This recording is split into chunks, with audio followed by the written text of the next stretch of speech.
எங்கும் ஜெயம் எதிலும் ஜெயம் இனிமேல் நமக்கு இல்லை பயம். நான் உங்களுடைய மாலா சுப்பிரமணியம் பேசுகிறேன்ப்பா. அதாவது உங்களுக்கு வாராகி வந்துட்டு எப்போவுமே எல்லாருக்குமே தெரியும். அது இப்போ தான் முதல்லலாம் கூட அந்த அளவுக்கு இல்லை. இப்போ கொஞ்ச நாளாக ரொம்ப வாராகி கோவிலும் சரி கூட்டம் ரொம்ப நிறையா இருக்குது. எல்லோரும் ரொம்ப நம்பிக்கையோடு வாராகியை வணங்கிட்டு வரா.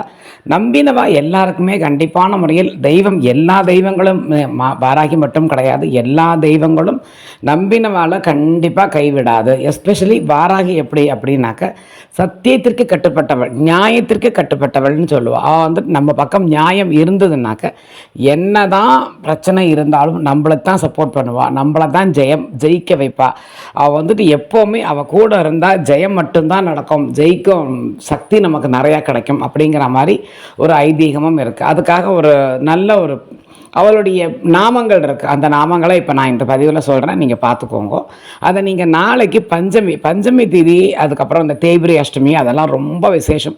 பஞ்சமி திதியில் நீங்கள் என்ன வேண்டின்றாலும் அது கிடைக்கும் அப்படிங்கிற மாதிரி ஒரு ஐதீகமே இருக்குது. தஞ்சாவூர் மகாராஜா முன்னாடி அவருடைய அரண்மனையில் வாராகி கோவிலில் தான் அவர் கட்டி வச்சுருக்கார், பெரிய விக்கிரகம். அதுக்கப்புறமா தான் எப்பவும் பிள்ளையார் தான் வைப்பா, பட் இவர் வந்து வாராகியை தான் வச்சுருப்பார். அவர் போருக்கு போகும் பொழுதுமே வாராகியை வேண்டிட்டு தான் போவானாம். அதே மாதிரி ஜெயத்தோடு தான் திரும்பி வருவார் அப்படிங்கிற மாதிரி ஒரு இதுவும் இருக்குது. மேபி உங்கள் எல்லாருக்குமே அது தெரிஞ்சிருக்கும்னு நினைக்கிறேன். ஸோ அதனால் வாராகி ஃபோட்டோ வச்சுக்கலாமா நிறையா பேர் கேட்டிருக்கா. 100% சந்தோஷமாக தாராளமாக வாங்கி வச்சுக்கோங்க. வாராகி வந்துட்டு ஒரு உக்ரகமான தெய்வம். முகத்தை பார்த்தா அப்படி தயவு பண்ணி நினைக்காதீங்க. அவள் வந்துட்டு ரொம்ப அன்பானவள், சத்தியத்துக்கு கட்டுப்பட்டவள். நம்ம பக்கம் நியாயம் இருந்ததுன்னா 100% எப்போவுமே நம்ம கூடவே அவள் இருப்பாள். அவளுக்கு ஒரு சில நாமாக்கள் இருக்குது, அதை நான் சொல்கிறேன். நாளைக்கு பஞ்சமி, நாளைக்கு உங்கள் பக்கத்தில் எங்கேயாவது வாராகி கோவில் இருந்ததுன்னா அதுக்கு தயவு பண்ணி போயிட்டு வாங்கோ. போயிட்டு இந்த நாமங்களை அங்கே உட்காந்துட்டு நீங்கள் ஜெபிச்சாலே ரொம்ப புண்ணியம். இல்லை மாமே என்னால் முடியலைன்னா ஆற்றுலேயே வாராகி ஃபோட்டோ இருந்ததுன்னா அதுக்கு குங்குமப்பட்டை வச்சு 2 புஷ்பத்தை போட்டு அழகாக விளக்கேற்றி வச்சுட்டு, வாராகிக்கு நான் எப்போவுமே சொல்லியிருக்கேன், நெய் தீபம் ஏற்றினா ரொம்ப விசேஷம். ஒரு சின்ன அகல் விளக்க வச்சுக்கோங்க, அதில் அழகாக நெய் தீபம் ஒன்று ஏற்றுங்கோ. அதை ஏற்றினீங்கன்னாக்க ரொம்ப விசேஷம். அது டெய்லியே நீங்கள் ஏற்றிக்கலாம், ஒரு நாள் 2 நாள், இந்த நாள் அந்த நாள்னே கிடையாது. பட் நாளைக்கு இந்த மாதிரி இந்த தேய்பிரை அஷ்டமி பஞ்சமிங்கிறது ரொம்ப விசேஷம். அந்த நாட்களில் நீங்கள் இந்த மாதிரி ஃபோட்டோவை வச்சு இந்த ஒரு சில அவளுடைய நாமாக்கள், அவளுடைய ஸ்லோகங்கள் சொன்னால் ரொம்ப விசேஷம்.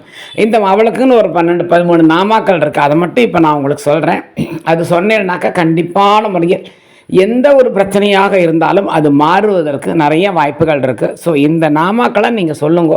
அது ஒரு சில நாட்கள் இருக்குது தெரியுமா. இப்போ எப்போவுமே நம்ம ட்ரெஸ் போடுறோம், பட் தீபாவளி அன்றைக்கி புது ட்ரெஸ் போட்டுட்டா அப்போ என்ன இன்றைக்கி இது தீபாவளிக்கு வாங்கின ட்ரெஸ்ஸா அப்படின்னு கேட்பேன். நம்ம எப்பவும் போடுறது வேறு. அதே மாதிரி அந்தந்த நாட்களில் வேண்டினால் அதுக்கு ஒரு தனி சக்தி உண்டு. ஓம் பஞ்சமி, ஓம் தண்டநாதா, ஓம் சங்கேதா, ஓம் சமயேஸ்வரி, ஓம் சமய சங்கேதா, ஓம் வாராகி, ஓம் போத்ரணி, ஓம் சிவா, ஓம் வார்த்தாளி, ஓம் மகாசேனா, ஓம் ஆக்ஞா சக்கரேஸ்வரி, ஓம் அரிஞை. ஓம் பஞ்சமி, ஓம் தண்டநாதா, ஓம் சங்கேதா, ஓம் சமயேஸ்வரி, ஓம் சமய சங்கேதா, ஓம் வாராகி, ஓம் போத்ரணி, ஓம் சிவா, ஓம் வார்த்தாளி, ஓம் மகாசேனா, ஓம் ஆக்ஞா சக்கரேஸ்வரி, ஓம் அரிஞை.